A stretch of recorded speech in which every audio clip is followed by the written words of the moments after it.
So I've been trying to make an attempt to record these videos on my YouTube channel, and I've been failing.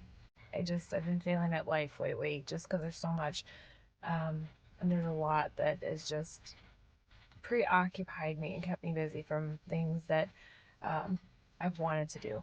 And I never created this YouTube channel for fame or popularity or money or any of that.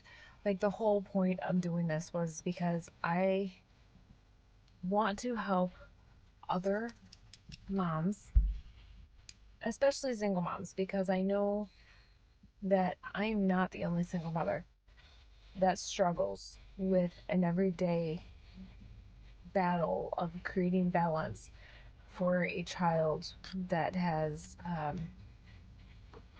like certain disabilities. Um, and it wasn't even to bring attention to my child or children. It was more to like let other single moms know that you're not alone. Like, you're really not. There's a real battle that happens that people who don't go through this don't understand. Um, I saw a thing the other day and I read it, and I stopped and just thought about it. Parents that have a child with a disability but deal with the everyday battles, the heartaches, the meltdowns, the breakouts, the constant being on edge, everything that they deal with, they have the equivalent of an emotional standing of a soldier who's been through combat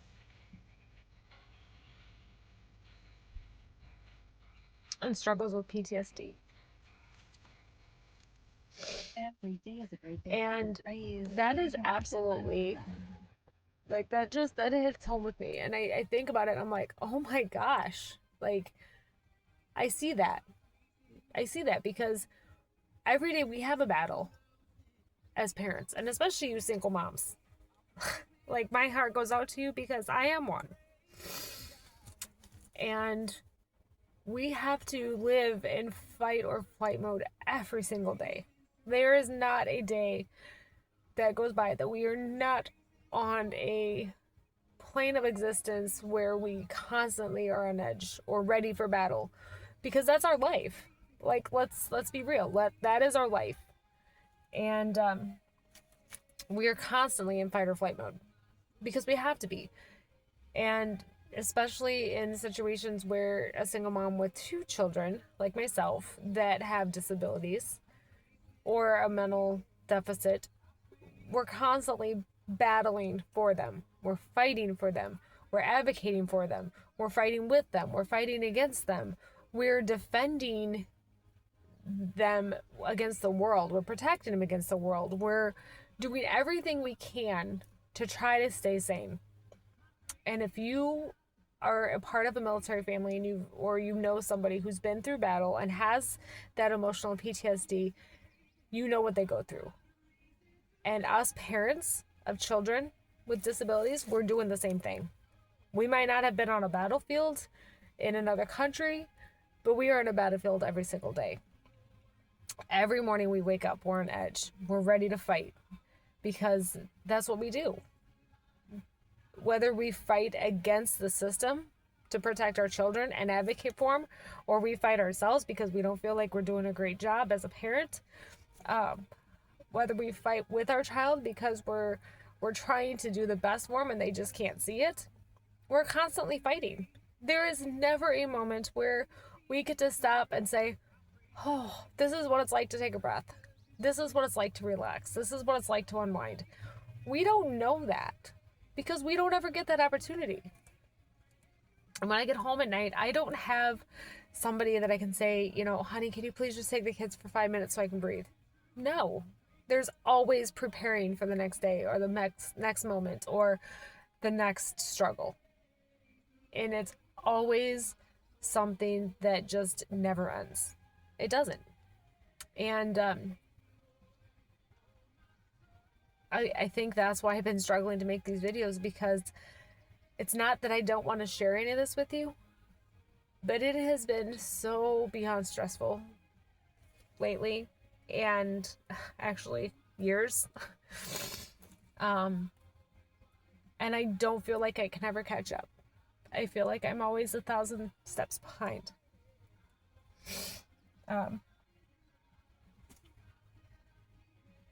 And of course, I told myself I wasn't going to get emotional during this, but it is an emotional thing. And if you know a parent that faces these things every day with a 1 or 2 children, like myself, with disabilities or with mental deficits, check on them. Don't check on them to be like, hey, are you okay? Go take them a coffee. Take them for a walk. Take them to a movie. Something. Do something, because we're not okay. We never are. And will we ever be? I'm not sure, because I have an older son who doesn't have any of these issues, so I don't know what the playbook looks like. I don't know what the end game looks like. I don't have a solution to tell you what's going to happen in the next chapter, because I have never been through this. And maybe some of you that have can share some encouragement with me, because it's a lot when you don't know what's coming next. Hallelujah. My son got his IEP and his special education advancement finally, that I've been fighting for the last couple years. And I actually had a teacher in kindergarten when I had the first ever meeting trying to explain, hey, this is what my child was diagnosed with. The teacher looked at me and she said, well, I just don't see it. Okay, I'm sorry. I understand that as teachers, you're supposed to be in some type of an aware situation. Because I work in special education and I see things, and maybe it's because I'm used to it because of my own experiences. But you don't sit there and just say you don't see it and ignore all of the signs, all of the red flags. What you do is you talk to that parent and you say, can you please explain to me what you're seeing, or share your experiences, because I'm not familiar with this. That's what you do. You don't sit there and get an attitude or a holier than thou mentality and say, I don't see it. Because that's not fair to the parent. Because you have that child for a few hours in the day. That parent has that child for the whole entire amount of its life and has been there from day one. So I'm just blessed and thankful that someone stepped up this year and said, you know what? I see everything you're going through. And your child should have been in special education a long time ago. And your child should have had this IEP a long time ago. And I am so sorry that the system failed you. It's people like that are in education that deserve the biggest salary and raise of the year, because they're paying attention, they're watching, they're looking, and they notice things. Sorry, this is just an emotional thing for me, because it's just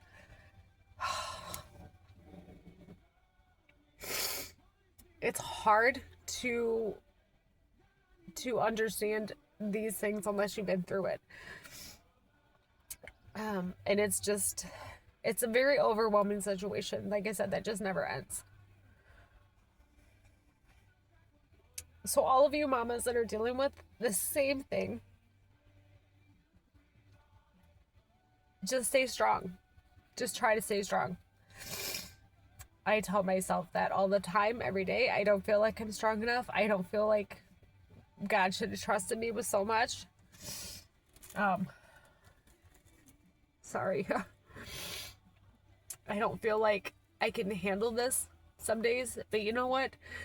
I think at the end of the night, when I lay down and I try to relax, whatever that looks like, I think of the fact that my child never asked for this.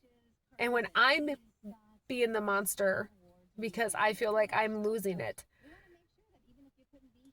How horrible it is for me to be in this situation where I'm creating more of a monster for myself that reflects on my child, because my child is very innocent when it comes down to it. Yeah, they have behaviors. Yeah, they might say things that are wrong. Yeah, they might be disrespectful and behaviors might be kind of outlandish and crazy. But when it comes down to the absolute base of it, your child did not ask to be born with this. And I believe that everything does happen for a reason. And I'm still looking for that reason in my life. I have 2 children that I am constantly making appointments for and on guard with and checking to see how they're doing mentally and physically. And I don't get to just go home and relax. It just doesn't happen. But I know that all of these things are happening for a reason. Like, there's a reason for everything. I don't believe in coincidence. I don't believe in chance. I don't believe in luck. I believe everything happens for a reason. So just stay strong, moms and dads that feel like you want to just rip your hair out and you want to scream and you want to run to the farthest ends of the earth. That is absolutely normal, and it's okay to feel that way, because I feel like it every single day I wake up. And people will constantly judge you and point fingers at you and tell you your child needs to behave, your child needs to listen, you're not doing enough, you're not working hard enough, you're not correcting your child enough, you're not teaching them what they need to know. For all of you that say that or have said that to someone, you have no idea what we parents and single moms and single dads go through when we go home at night and shut the door and try to find peace. We don't have a peace right now at the end of the night. We are constantly fighting. And we will continue to constantly fight because it's our child's life that's on the line.